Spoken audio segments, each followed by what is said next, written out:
Mga idol, ito nga pala yung in-order natin sa TikTok.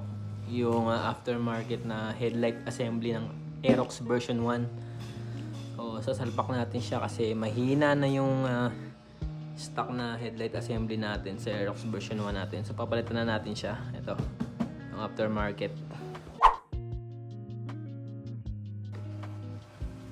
Ito na siya mga tol. Ayan, safe na safe yung pagkakabalot ng seller dito. So, ito na siya yung aftermarket na headlight assembly ng Aerox version 1. Terminal niya.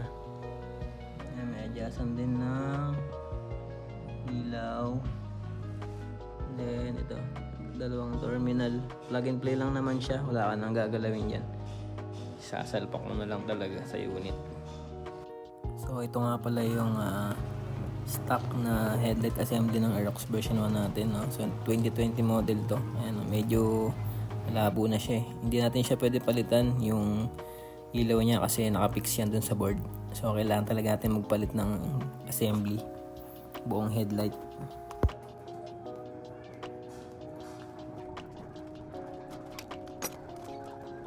A few inches later.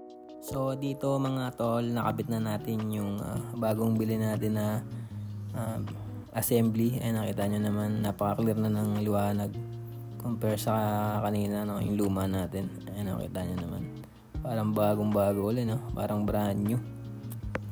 So ayan, sa mga gusto umorder ng Aerox version assembly, yan dyan sa basket, lalagay ko na lang.